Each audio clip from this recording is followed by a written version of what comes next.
अस्सलाम वालेकुम एवरीवन। आपके सामने सीटेट एग्ज़ाम की प्रीवियस के कुछ पेपर सॉल्यूशन का एक पेपर लेके आए हैं। इसमें हमें ये देखना है कि सीटेट एग्ज़ाम में जो लैंग्वेज फ़र्स्ट और लैंग्वेज सेकंड जो स्टूडेंट सेलेक्ट करते हैं, लैंग्वेज फ़र्स्ट सिलेक्ट होती है।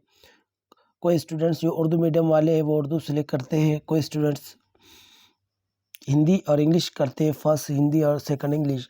अक्सर जो उर्दू स्टूडेंट्स हैं तो वो फर्स्ट लैंग्वेज उर्दू सेलेक्ट करते हैं और सेकंड इंग्लिश या हिंदी सेलेक्ट करते हैं।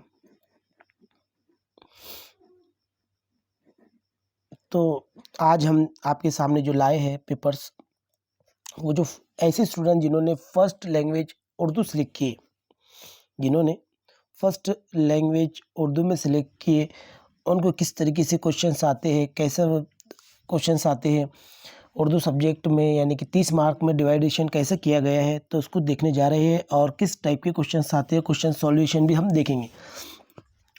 आप जब भी आपका सीटेट का फर्स्ट पेपर आप अटेम्प्ट कर रहे हैं या सेकंड पेपर, अगर आपने फर्स्ट लैंग्वेज जो लैंग्वेज फर्स्ट है उसको अगर आपने सिलेक्ट की है उर्दू, तो याद रखिए जब भी आप आपका पेपर सॉल्व करते हैं और आपके पास टाइमिंग कम होता है, आपका टाइमिंग यानी 150 क्वेश्चन आपको सॉल्व करना होते हैं, आप स्पीड में होते हैं, आप पहला फर्स्ट यानी कि सीडीपी आप स्पीडली कर लेते हैं, फिर ईवीएस स्पीडली कर लेते हैं, फिर मैथ्स, और आप जब लैंग्वेज की तरफ आते हैं, लैंग्वेज को आप लास्ट में देखते हैं।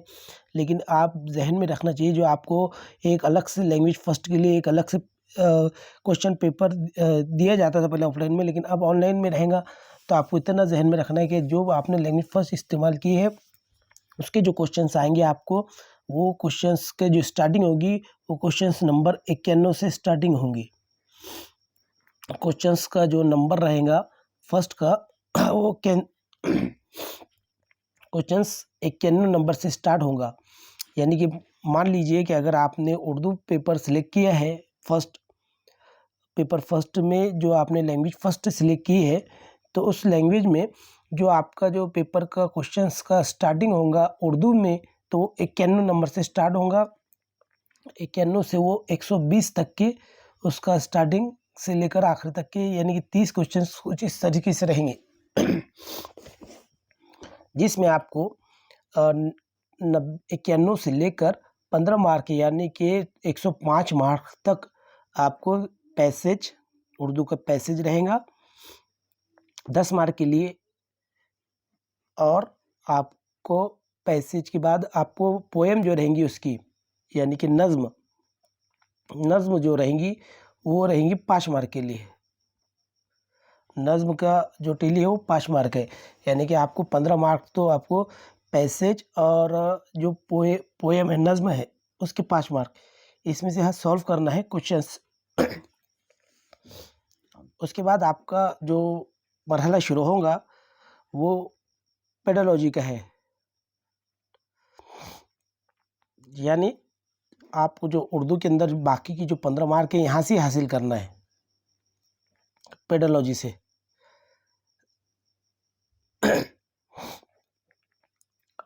15 मार्क में आप पैसेज और पोएम का सॉल्व कर लेंगे और 15 मार्क आपको पेडोलॉजी से निकालना है। आपकी जो 15 मार्क है स्टार्टिंग है पैसेज और पोएम यानी नज़्म के 5 मार्क, इसमें से 15 मार्क आप आसानी से निकाल सकते हैं। फिर आपको पेडोलॉजी की तरफ आना है।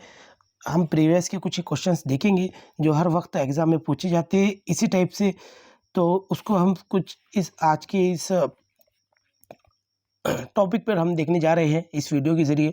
देखिए इस तरीके से आपको पैसेज आएगा, आपको पैसेज दिए जाएगा, आपको पैसेज पढ़ना है और आपको इस तरीके से कोई जैसा पेपर फर्स्ट है, पेपर फर्स्ट 91 से आपको सवाल पूछे जाएंगे, 91, 92, 93, 94। यहाँ पर नीचे दिए हुए भी है कि भी नीचे दी गई इबारत के पढ़िए और दिए के मुतबादिल में से किसी एक मुनासिब तरीन मुतबादिल इंतखाब कीजिए। यानी कि आपको यहाँ पर दिए भी है कि आपको जो क्वेश्चन पूछे जा रहे हैं पैसेज के वो 91 से 99 तक के, मतलब कि आपको टोटल क्वेश्चन यहाँ पर 9 से 10 क्वेश्चन पूछे जा रहे हैं पैसेज के। थोड़ा आगे बढ़िए, देखिए और इसके नीचे क्या पूछे जाएंगे आपको।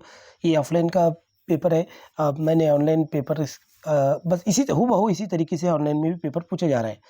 ये पोएम है, वन साइड में इसके क्वेश्चंस की जो लाइन लेंथ दी गई है, तो देखिए 100 से 105, यानी कि आपको 100 से लेकर 105 तक की, मतलब कि आपको 5-6 क्वेश्चन यहाँ से पूछे जाएंगे पोएम से। इस तरीके से आपको सॉल्व करना है। इजी क्वेश्चंस होते हैं, क्वेश्चंस बस पैसेज को, पोएम को पढ़कर आपको इसमें से ढूंढ कर निकालना होता है। आप जैसे ही यहाँ से निकलेंगे, यानी कि ये पोएम का जो क्वेश्चंस है वो 100 से लेकर 105 तक के पूछे गए क्वेश्चन से। अगर आप गौर करें तो यहाँ पर 105 वाला जो नंबर है उसको हम उसको छोड़कर 106 पर आ जाएंगे।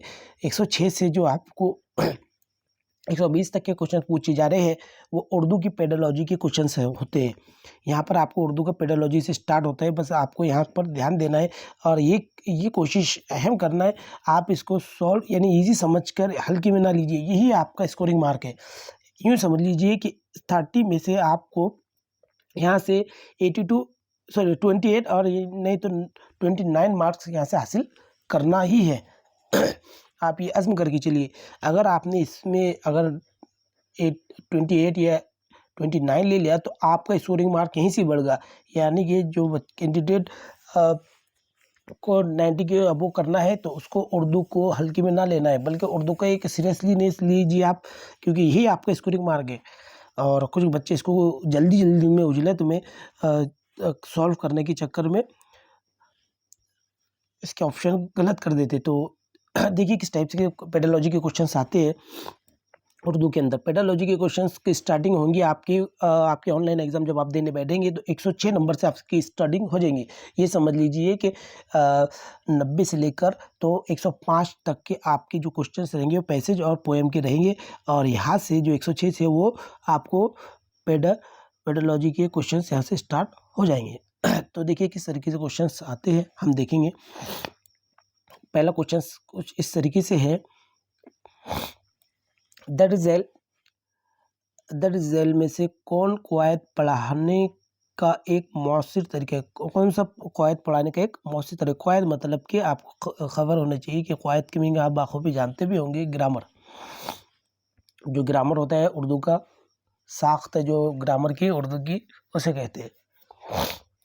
सवाल इस तरीके से कि आप अगर कवायद पढ़ाएंगे, ग्रामर पढ़ाएंगे, तो उसमें क्या आपको एज ए टीचर, यहाँ पर आपको एज ए टीचर की तरह ही सोचना है कि भाई किस टाइप के यहाँ पर क्वेश्चन पूछे जा रहे हैं। एज ए टीचर आप यहाँ पर कौन सा कदम उठाएंगे कुछ चीज़ें पढ़ाने के लिए। तो देखिए यहाँ पर बताया गया है कि कवायद पढ़ाने के लिए आपके हिसाब से कौन सा मौसर तरीका होना चाहिए, कि मिसालों के साथ कवायद के उसूलों की तदरीस कराएंगे, कि मुतन यानी मुतन सिर्फ, अच्छा ये ख्याल रखना, मीम ते नून इसके मीनिंग होते मुआद भी होते हैं, या तदरीस वगैरह के दौरान इस्तेमाल की गई मालूमात। इस पर ध्यान रखिए, कुछ बच्चे इसमें कंफ्यूज होते हैं। मतन का तर्जुमा करते वक्त यानी कि मुआद का तर्जुमा करते वक्त कवायद के उसूलों की तदरीस, क्या आप उसकी फिर तर्जुमा भी कराएंगे या फिर उसके उसूलों की उसूल वगैरह की तरफ इशारा करेंगे कवायद के। थर्ड ऑप्शन, कवायद की मखसूस किताब की मदद से कवायद की तदरीस, यानी कि आपके दूसरी रेफरेंस किताब का इस्तेमाल करोगे। और फोर्थ है कवायद के उसूलों की दरियाफ्त में माउन सियाक में कवायद की तदरीस, यानी कि अगर गौर करें अगर हम इस ऑप्शन पर, तो मुझे ऐसा लगता है मेरे अंदाज से मतन के तर्जुमे करते हुए कवायद के उसूलों की तदरीस, हाँ उसूलों को बताना है और तर्जुमे के साथ साथ, तर्जुमे की ज़रूरत नहीं है, आप अगर बच्चों को स्टूडेंट्स को मिसालों के साथ कवायद के उसूल की तदरीस करके बता दिए तभी बच्चों को समझ में आता है। मैं ये सोचता हूँ कि यहाँ पर ऑप्शन फर्स्ट पहला होना चाहिए। सेकंड की तरफ जाते हैं 107 की तरफ। अगला क्वेश्चन है 107 का। क्वेश्चन कुछ इस तरीके से है, क्वेश्चन इस तरीके से है कि आपको ये बताना है समाजी तामुल का तस्वुर का ताल्लुक किससे है। समाजी, सोशल, ख्याल आपको जहन में जैसे सोशलिज्म आ गया, आपने CDP में बाखूबी पढ़ लिए होंगे कि भी जो यानी कि सामाजिक नज़रिया है वो किसका है।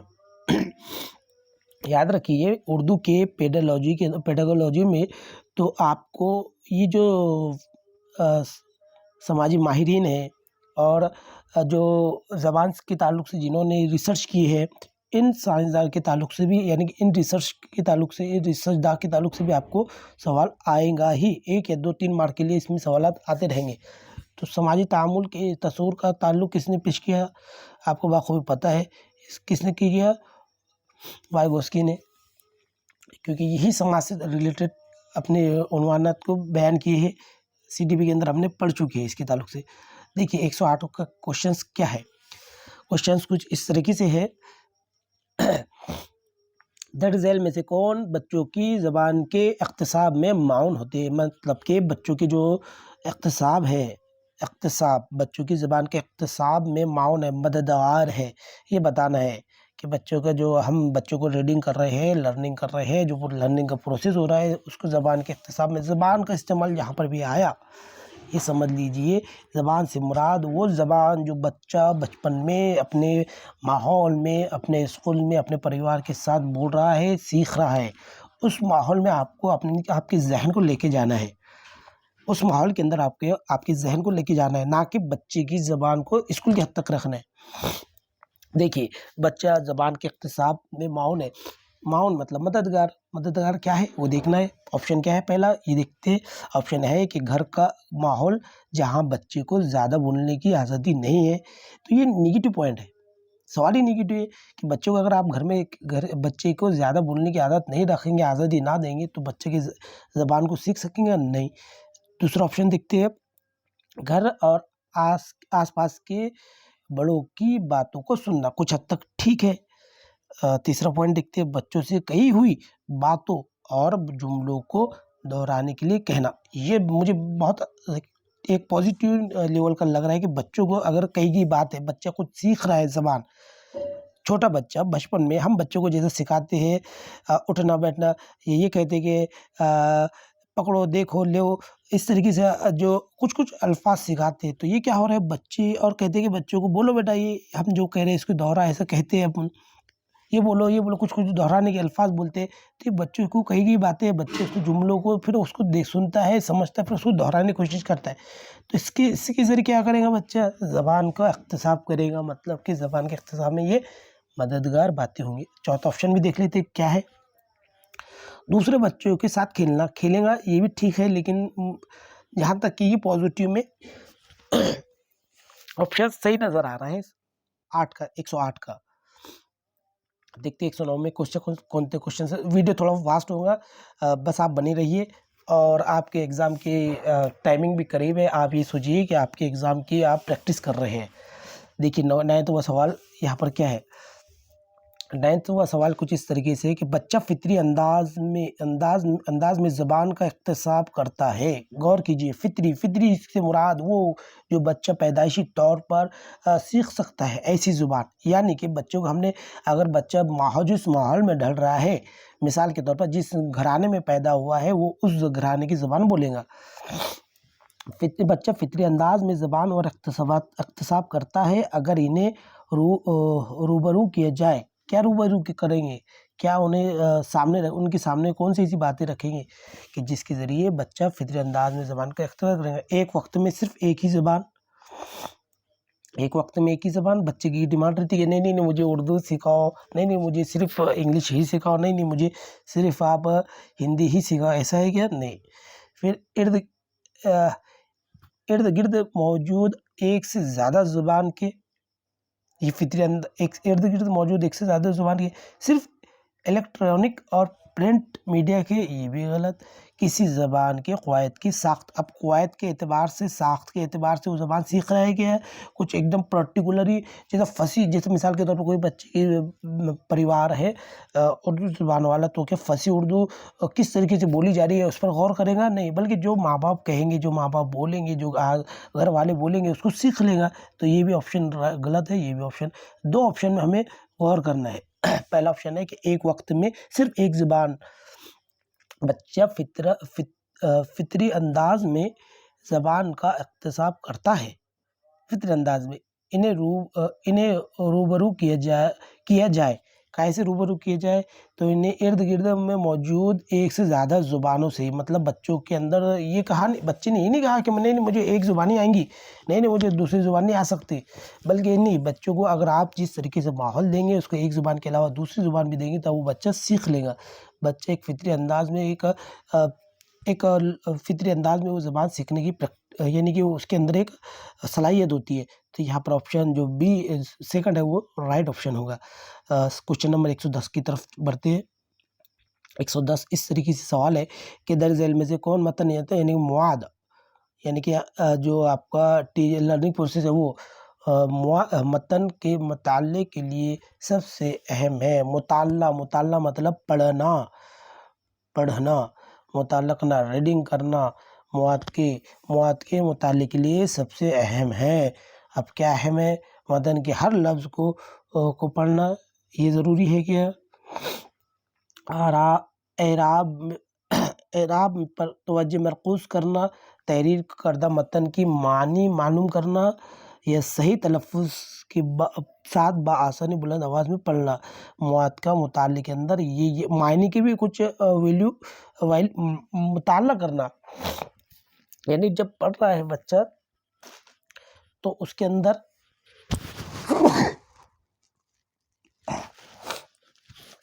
माफ़ कीजिएगा, इसके अंदर इस तरीके का एक सवाल है कि मतन के मुताले के लिए सबसे अहम क्या है? तो तहरीर करदा मतन के मायने मालूम करना।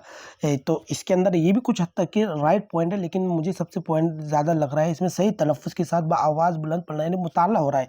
मुताले के अंदर आपका सही बोलना, तलफ़ुज़ की अदायगी बरोबर करना, ये मुताले की एक अहम पॉइंट है। और आवाज़ को बुलंद करना, आवाज़ बुलंद पढ़ना, ये भी मतन के अंदर यानी कि मुताले में एक अहम रोल अदा कर सकते हैं। तो ऑप्शन नंबर 4 यहाँ पर मुझे लगता है राइट है। आगे बढ़ते हैं 11वें सवाल की तरफ। देखिए सवाल किस तरीके से है। दर्ज इल्म में से कौन सा ज़बान की तदरीस के मकासिद ख्याल रखिए, मकासिद में शामिल नहीं है, जैसी नहीं है और है, इस पर गौर करेंगे आप। नहीं आ गया इसका मतलब ये है कि ऑप्शन में नेगेटिव सवाल है, यानी इस क्वेश्चन में नेगेटिव सवाल है, और ऑप्शन भी इसका नेगेटिव ही आएगा। समझ कर पढ़ने की सलाहियत, तो तदरीस के मकासिद में आप समझ के पढ़ेगा मतलब तदरीस अच्छी होंगी, यानी कि पॉजिटिव जवाब है, ये इसका ऑप्शन नहीं हो सकता। कोशिश से ख़यालात का इज़हार, कोशिश करेगा ख़यालात का इज़हार, ठीक है, ये भी पॉजिटिव है। जो कुछ सुन रहा है इसको समझने की महारत, ये भी ठीक है। मरबूत तहरीर को फ़रोग़ देना, मरबूत यानी कि इसमें ये कहा गया कि ज़बान की तदरीस के मकसद क्या है? मरबूत जुड़ा हुआ, तहरीर को फ़रोग़ देना, जो जुड़ा हुआ तहरीर है, जो लिखी हुई तहरीर है उसको फ़रोग़ मिल रहा है। तो ज़बान की तदरीस, यानी कि सवाल ये है कि दर्ज इल्म में से कौन ज़बान की तदरीस के मकासिद में शामिल नहीं है? समझ कर पढ़ने की सलाहियत, कोशिश से इजहार ख्याल का, और जो कुछ सुन रहा है उसको समझने की महारत। अब जो कुछ सुन रहा है तो उसको समझने की नहीं, जब ज़बान सीख रहा है तो उसको यानी कि जो कुछ सुन रहा है उसको समझने की महारत, और मरबूत तहरीर को फ़रोग़ देना। तहरीर का फ़रोग़ यहाँ पर आया है, ये नेगेटिव है। तहरीर को फ़रोग़ की ज़रूरत क्या है ज़बान के लिए? ज़बान तो बोलना पड़ेगा ना, ज़बान यानी बोलने से ही ज़बान में फ़रोग़ होगा, बोलने से एक नए अल्फाज मालूम होंगे, बोलने से नई समझ पैदा होंगी। तो इसमें जो तहरीर का ऑप्शन आया है ये मेरे हिसाब से ये रॉन्ग है, मतलब कि नेगेटिव है, इसका राइट ऑप्शन 4th ही होगा। 111 सवाल हो चुके, 112वें की तरफ जाएंगे। 112वां ये ऊपर की साइड में, अच्छा देखिए। सूतियाती आगाही ज़्यादातर मुताल्लिक होती है, किससे होती है? सुनने से, बोलने की सलाहियत से, पढ़ने की सलाहियत से, लिखने की सलाहियत से। सूतियाती आगाही, तो इस यानी कि मुझे कुछ हद तक कि लगता है इसका ऑप्शन फर्स्ट है, यानी कि सूतियाती मतलब समाअत करना, मतलब कि सुनना, उससे रिलेटेड ये सवाल है। आप मुझे कमेंट में बताइए कि इसका ऑप्शन आपके हिसाब से क्या होना चाहिए। देखते हैं 113 का क्वेश्चन क्या है। अच्छा, आगे आपके नॉम टर्म्स के आ गए हैं। ये आगे है, इनका इनका जो रिलेटेड है, इनका जो यानी कि फ़लसफ़ा यानी कि इनके जो रिसर्च है वो बच्चों की ज़हन पर बच्चा किस तरीके से ज़ुबान को सीखता है। यानी कि ये ख्याल रखिए, उर्दू हिंदी के अंदर इनसे रिलेटेड क्वेश्चन तो आएगा ही, यानी लैंग्वेज के अंदर। देखते सवाल कुछ क्या है इसमें, सवाल ही कुछ